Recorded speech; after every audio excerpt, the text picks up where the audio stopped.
Real. I am Brian Rose. My guest today is Robert Kiyosaki, the entrepreneur, educator, and investor, best known as the author of Rich Dad, Poor Dad, the #1 personal finance book of all time. You have become a passionate and outspoken advocate for financial education by challenging the way tens of millions of people around the world think about money. Your new book, Fake, warns of the next financial crisis and what we can do to protect ourselves. Robert, welcome back to London Real. Well, Brad, I'm honored and I'm really glad I see your office because this is amazing. You like it here? I like it. It fits my, it's so eclectic. It's great. Thank you so much. Last time we spoke, I came out to Arizona. Right. We sat down, had an amazing conversation about a lot of different things, and it really blew up. I think over 10 million people ended up watching that, Robert. So there's some vibe, I don't know if it's the two of us or people really getting into your heart and your mind that people really tune into. And it's people of all ages. So I'm super excited to sit down here with you. Tell me about London. What's your relationship like with this city? Do you like it here? It's not sunny like Arizona. What do you think? Well, I love London just for the history of it. It's a seafaring nation. And the school I went to was U.S. Merchant Marine Academy at Kings Point, New York. And we learned how to sail ships and navigate the seas. So, the sun never sets on the British Empire. Right. And so that's my association, plus I played rugby. And I remember coming to Twickenham for the Rugby World Cup, I think it was in 27, 8, whatever it was. And it was like, my God, I'm here to play, I'm here for rugby because rugby started here in London, in England. Yeah. So I had a lot of fond memories. Not a good memory, but my first wife was English from Surrey. That only lasted 9 months. It wasn't her fault, it was my fault.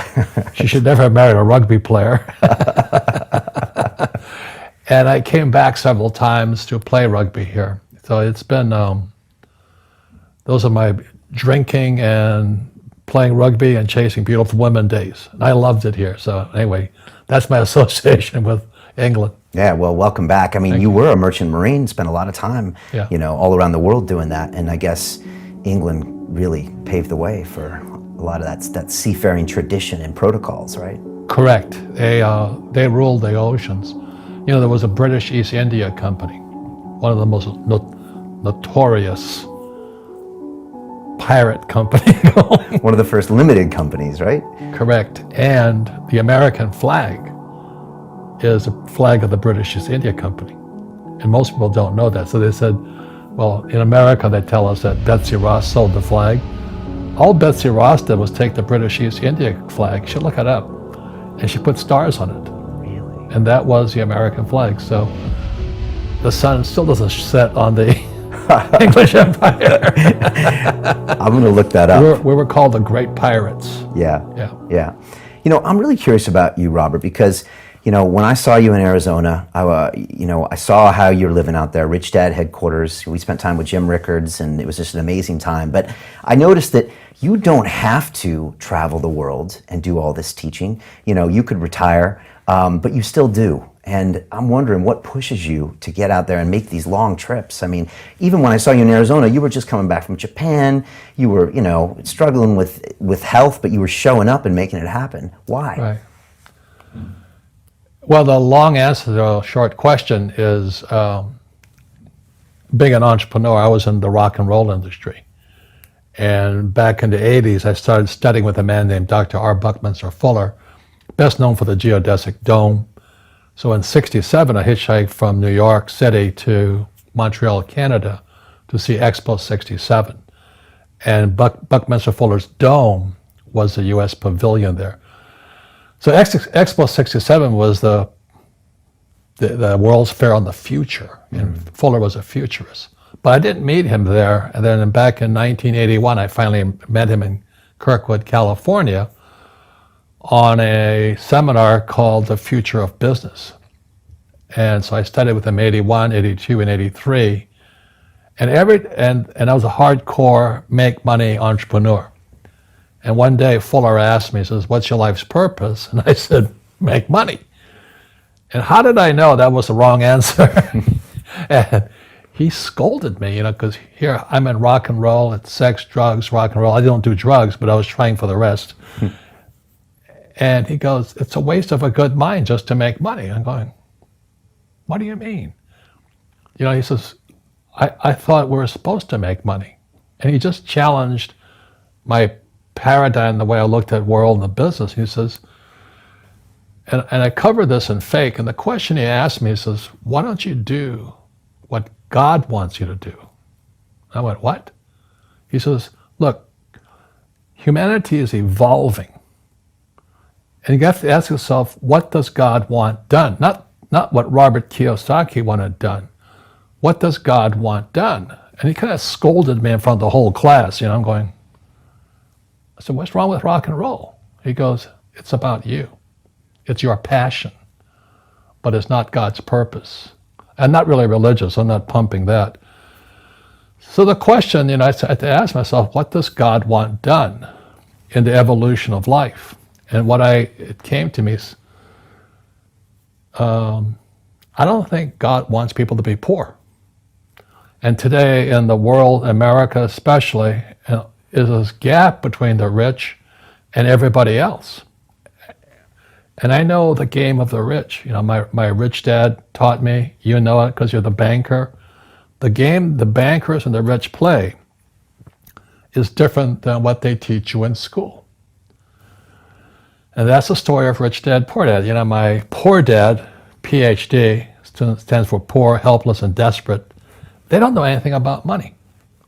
And they're teaching our kids. And my rich dad was an entrepreneur who never finished school. I grew up in Hawaii. So all of the pieces of the puzzle, when Fuller scolded me back in '83, the pieces of the puzzle and my life started to come together. And I understood what he was saying then. He says, well, maybe we should stop ripping people off. It might be a good thing. And, a question I ask all over the world, what does school teach you about money? And the answer is nothing. And that's not a mistake. That's not an accident. I knew that. Most people know that. But the way to keep the poor and middle class working hard is never teach them what the rich know. So if you read Rich Dad, Poor Dad, which came out in 1997, it's what the rich teach their kids about money, the poor and middle class do not. And I had already retired. I made enough money at 47, so I didn't have to work again for the rest of my life. And I said, now what do I do with the rest of my life? And so that's when I came out with Rich Dad, Poor Dad, the cash flow game, because poverty hurts. I don't like it. And I don't like that our academic system's so corrupt. We know the banking system's corrupt. We know politics is corrupt. But academics is just as corrupt. So I just said, well, if exactly as Fuller said, what does God want done? Not what I want done. Martin Luther King said it another way. King says, I just want to do God's will. So that's what I cover in Fake. What does God want done? You're giving me weird flashbacks here, Robert, because for 20 years of my life, I was in banking, trying to do what was good for Brian. Right. But honestly, the last 8 years has been London Real, and this is definitely what God wants done. Yeah. And it's a complete... Education. Yeah. But you'll never get this on CNBC. Right, because it doesn't play in with the whole structure that you talk Wall about. Street. With Wall Street, right. And the fact that it's corrupted our academic institution, that kind of makes you mad, doesn't it? One thing if it's the banking and the politics, but this is where we send our children, and we trust them to do the right things for them, and yet they're being not taught something so fundamental. Like you asked your dad when you were a kid, Dad, you asked your teacher, when are you going to teach us about money? And it was just, never. Never. I never will. So anyway, so that's why I keep going. That's why I appreciate, your support of my work and time and all this, because somebody, without guys like you, nobody would hear about it. I was on CNN calling the crash of 2008. I said, Lehman's going down. You can check it out. I said to Wolf Blitzer, Lehman's going down. And he goes, oh! And he got kind of flustered because they're not allowed to say something. And we had Gene Chatsky, who represents Wall Street, the mutual funds and 401k guys. She goes, they don't want what we know out there. So that's why Fake is fake money, fake teachers, fake assets. And the asset part, you know where that comes from. It's the City of London, Wall Street, the derivatives markets, LTCM, long-term capital management records. And all of us that know are kind of getting out. That's why I love Jim Rickards. I had dinner with him the other night. That's why we're talking. This is what's really going on. But our school system will never tell us that because they're part of the process. Fake money, fake teachers, fake assets.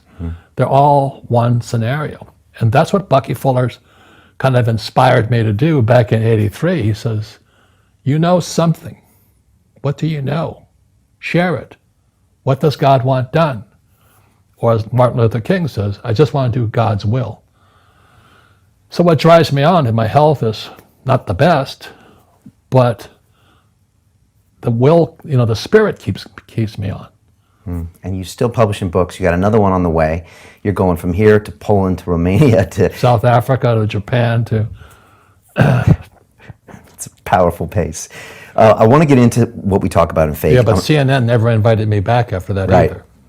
And I can imagine. I mean, I was telling you earlier, when I was in banking here in London, Lehman was one of my clients. Right. So there were 5 traders over there that I got to know really well over 5 years personally.